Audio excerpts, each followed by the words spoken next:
And welcome back to the Financially Simple Experience. So friends, today I want to answer the question, is the time right?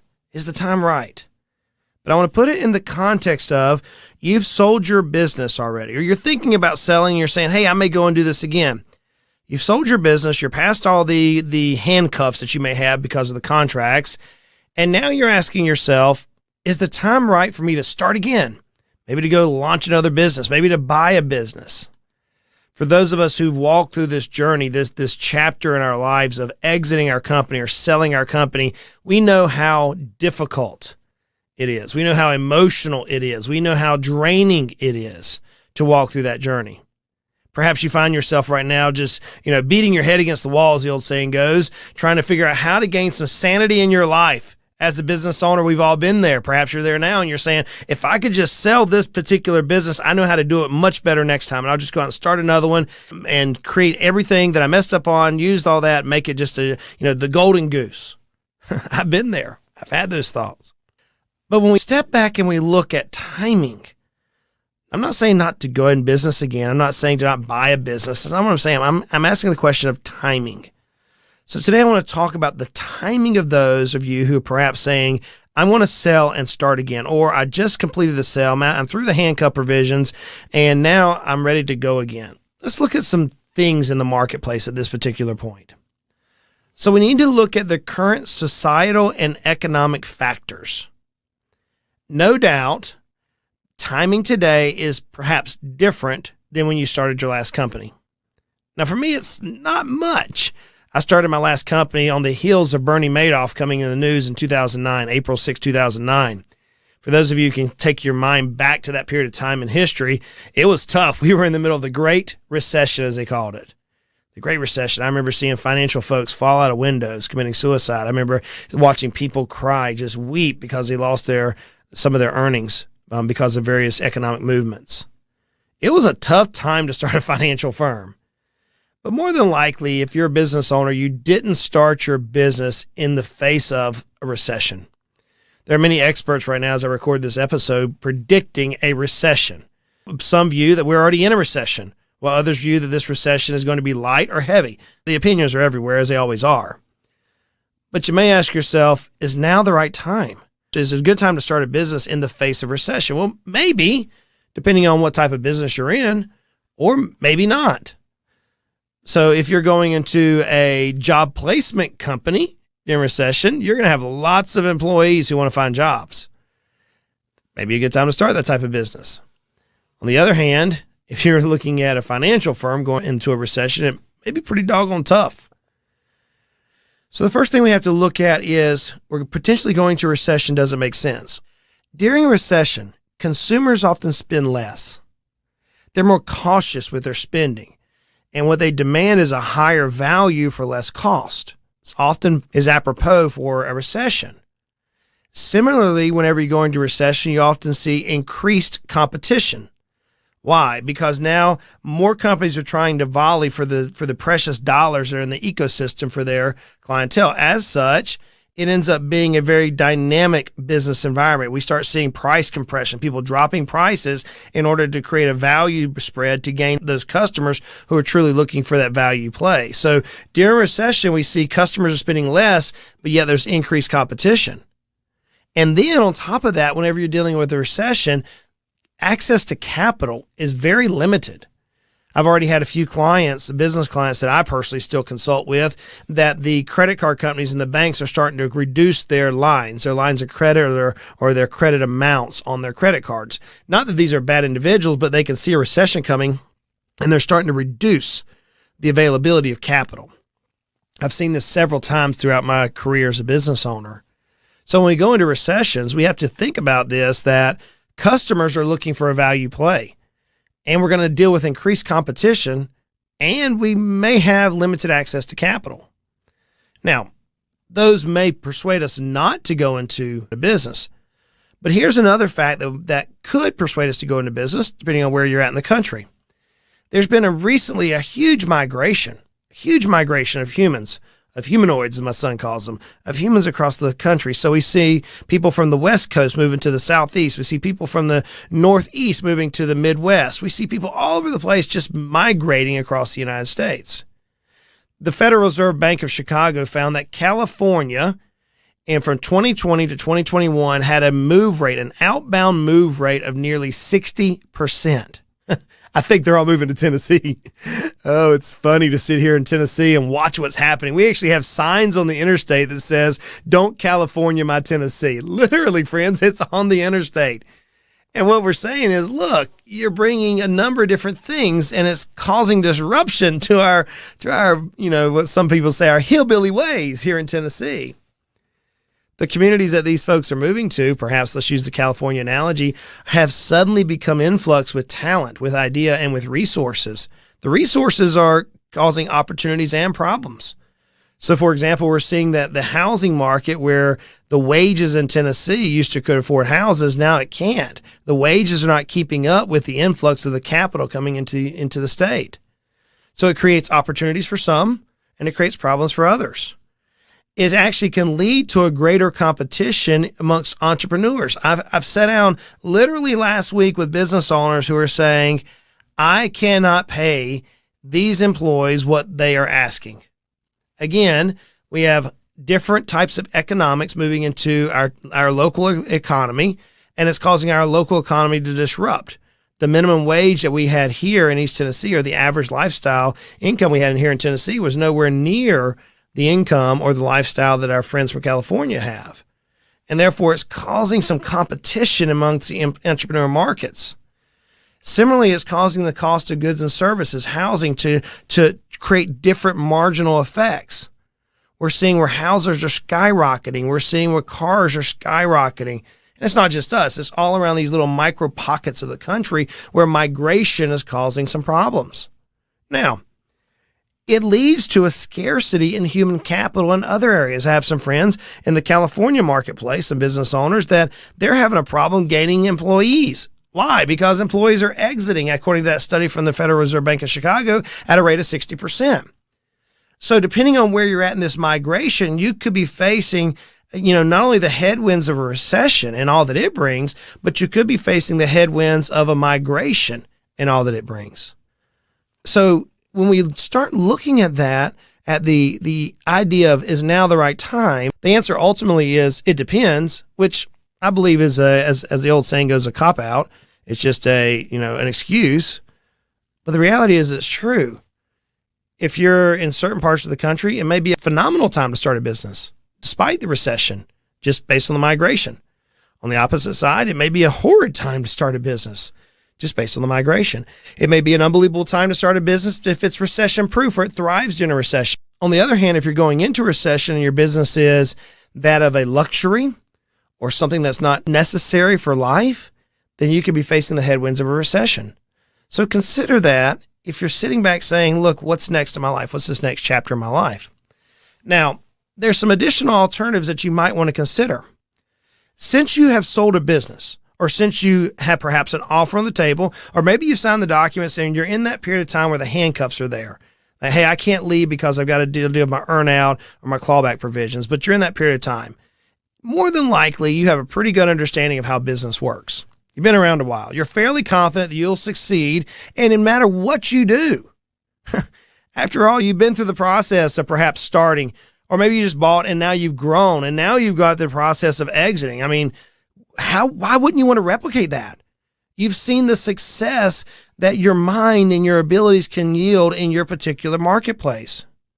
Friends, I think I have an understanding of this more than many.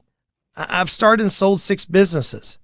I've taught literally thousands of business owners how to maximize their net worth through business growth. It is fun. I get it. I literally have written books on it. I get it. And I got to tell you, there's more than just starting and selling a business that we have to consider. Now, you may be saying, Justin, what else is there? I have a business plan. I understand the comprehensive costs. I know what it's going to deal with. I know what it's going to take to make this business successful. I've been here before, and no doubt you have. But I want you to think about something. You just exited a business that no doubt you just busted it. As my dad said, son, hump it. In other words, like he would put this mindset of someone in the military who has a rucksack on their back and just running up a hill. Maybe you've been there in your own business, but how many birthdays or milestones did you miss with your family to be present in your business? How long have you forsaken your personal well-being, whether that's physical, mental, spiritual, whatever? How long have you forsaken your personal well-being to grow your business? How much time did you spend away from your children, your significant other, your spouse, to grow your business? My point is this: owning a business is one of the most demanding career paths a person can take. You know this. You're a business owner. You know how it consumes you. You've sold your business, and now you maybe have seen a little bit of reprieve, and you're thinking, hey, I know I can. But should you? After my most recent sale, I realized how much I had neglected my health. Now, I'd been going to the doctor, I had some health issues that we were working through, nothing life-threatening. But over the past year, I have spent a diligent time restoring my health. And I'm not alone in this. I've watched many other business owners do the same thing. They've exited, and one of the first things they do is they work on themselves. They're now reading more. They're now investing in their spiritual life, in their physical life, in their mental life, in their family life, in their children, in their community, in their friends.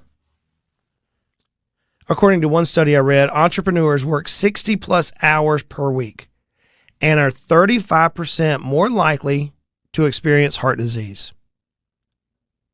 Now that number jumps to almost 75% for those of us who work 70 hours or more per week. Think about it. When's the last time you put in a 70-hour week? You have a 75% chance of experiencing heart disease. And you know it. You know it. But man, we get that endorphinal drug, right? Our endorphins start kicking in, and we have this, this euphoric moment that, hey, we're having fun. 27% of entrepreneurs suffer from anxiety. That's 9 points higher than the national average. Now, these two factors alone should give you pause of, hey, what's another $1 million going to do for you? What's another 100,000 going to do for you? Perhaps now's the time where you might want to consider growing closer to your significant other, or rekindling your friendships, or investing in your children. Because entrepreneurs devote so much time, money, and resources and attention to their business, this is a devastating statistic. The divorce rate amongst business owners is between 43 and 48%. Think about this. Entrepreneurs have the highest divorce rate among any other demographic. Now, why do I give you all the statistics? Because now you're sitting here thinking, do I go out and start another business? Now, there's no doubt you can. I was thinking to myself sometimes, should I go do it again? There's no doubt I can. But should I? Every situation is unique. We all have different aspirations, different dreams. Some of us love the game, not for the money, but for the challenge. Some of us love the game for the money. Some of us love the game for the prestige. There's not a one-size-fits-all to this particular question. But I want you to stop and pause for a second. If you're thinking about, hey, I've sold my business, should I go do it again? Just pause for a second. Where are you at in life? What do you truly, truly want to accomplish? Adrian Rogers, which is a late speaker, he made this statement that somebody shared with me about 2 weeks ago, and I've thought about it many times. He said, the measurement of wealth, to determine how wealthy you are, add up everything that money cannot buy and everything that death cannot take away. Think about that. Look at your life. Everything that you have that money cannot buy and death cannot take away is wealth.